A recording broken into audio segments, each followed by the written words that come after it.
Hello, Will Duffy brought up an interesting idea a few videos back, and in it he said that there are a lot of 24-hour sun videos, but there are none of the moon. I realized very quickly why that is not surprising, and I thought that I would make this video as a response to his idea. For a few years now, since I set up the cameras to look at the sun and the stars, I found that personal experience tells me there's a certain limited window in which you can see the moon. If you want to see the moon in the sky during the day, I find that it has to be no less than a third from a new moon. I've also found that unless you're pointing a camera directly at the moon and you're trying to do the best kind of exposure for it, the best the moon phase can be for the camera to catch it, it's about a quarter moon. So anywhere between a quarter waxing to a quarter waning. That's just simply due to optics and the way that the sky bleaches out the moon. Then on top of that, you've got to factor in whether or not there are clouds, and it makes it much more difficult to even see the moon when there are clouds in the sky. Not necessarily because the clouds are going to obscure the moon, but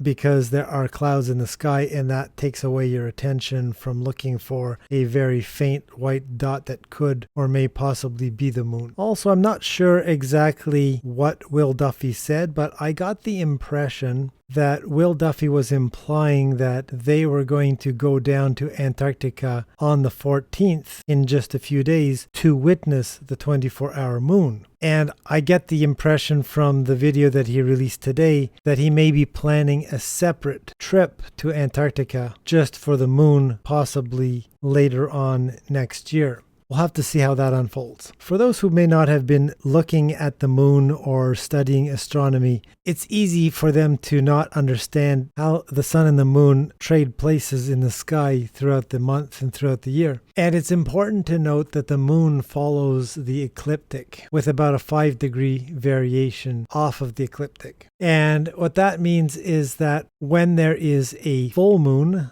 the moon is on the opposite side of the earth than the sun is, and so the moon is going to be at the opposite latitude of the sun. So in this case, on December 21st, the sun is going to be over the Tropic of Capricorn, and if there was a full moon on December 21st, the moon would be over the Tropic of Cancer. However, the moon orbits the Earth once a month, and every 2 weeks it's going to be either on the sun's side or on the opposite of the sun. In the northern hemisphere, in the winter, our winter, the full moon tends to be out longer. It's higher in the sky and it's brighter for us than it is in the summertime. For us in June, when it's our summer, the sun is over the Tropic of Cancer, and so the moon is going to be over the Tropic of Capricorn, and as a result, the moon is going to be lower in the sky and it's going to rise earlier and more south of east, and it's going to set more south of west.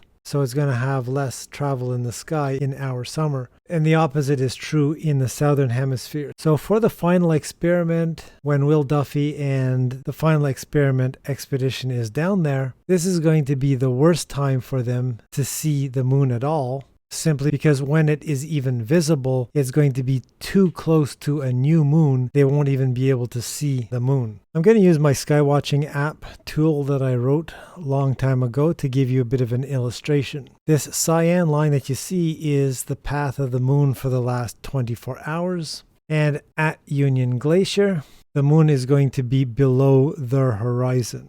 So according to the algorithms that I've found online, they will say that the moon is going to reach 100% full moon at about 9 p.m. December 15th at Antarctica South Pole time zone. That's only going to be somewhere around 8 a.m. UTC. And then the moon is going to start coming back towards the Tropic of Capricorn. And right around here, I would suspect that the moon is still far too close to the horizon to be able to even see it. There's probably going to be a mountain range in the way. And then the next day, it's going to be getting closer and closer to the sun. It'll be getting much closer to a new moon. And as a result, it will be becoming harder and harder to even see the moon. But as you can see, the moon still goes below the horizon. And when does the globe predict that the moon will go above and stay above the horizon next? By about Christmas time, and at 22% waning, there is very little chance that anybody would be able to see it. At least not without special equipment and blocking out the direct view of the sun and playing around with the exposure settings of a camera. Then by the time you'll be able to see it again, it'll be below the horizon again. Now we're in January, and if I move ahead to February, here you might possibly start to get a few days of being able to track it, but you'd almost certainly need to deliberately follow where the moon is and hope that there are no clouds in the way.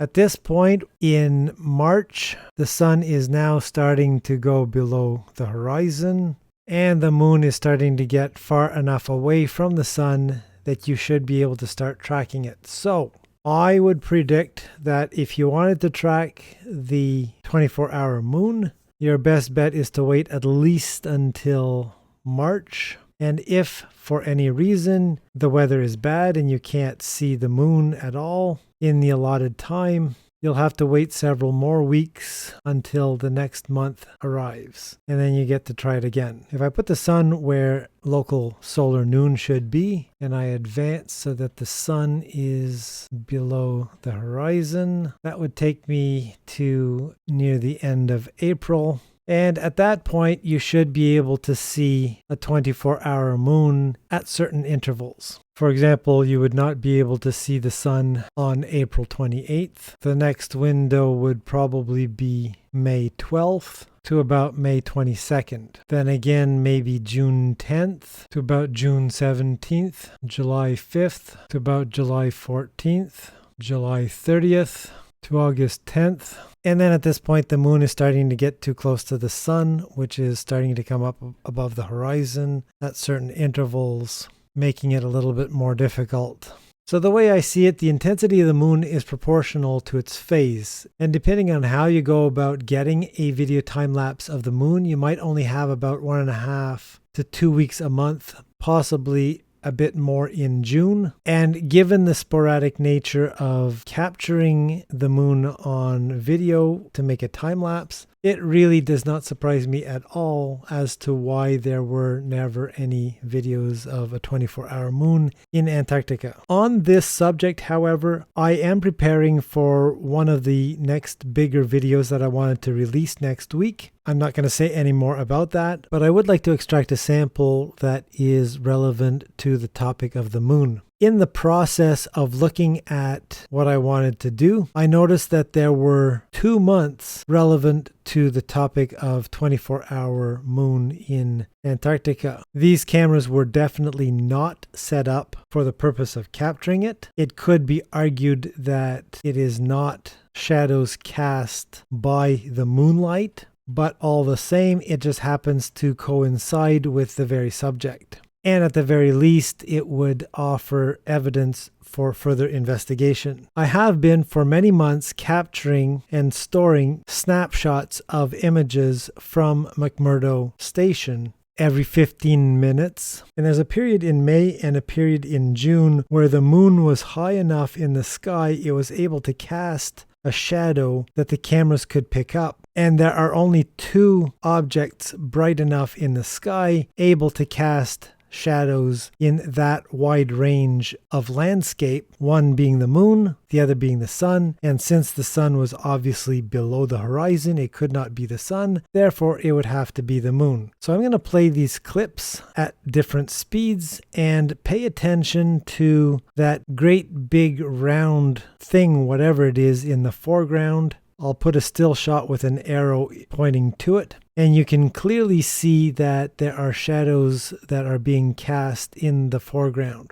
So, logically, if it's not the sun, it must therefore mean that it is the moon. And if it is the moon, I have several clips where I could clearly see either light being reflected off of that round thing when it is behind us, or a shadow coming towards the camera when the moon should be in front of the camera. clearly adding great evidence to the fact that it is in fact the moon on a cloudless night, able to cast shadows and contrast enough for these cameras to pick up.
That's going to be it for now. Thank you for watching. If you liked the video, I would appreciate the thumbs up, comment below, all that other good stuff. And with that, I'm going to see you again in another video soon enough. So bye for now.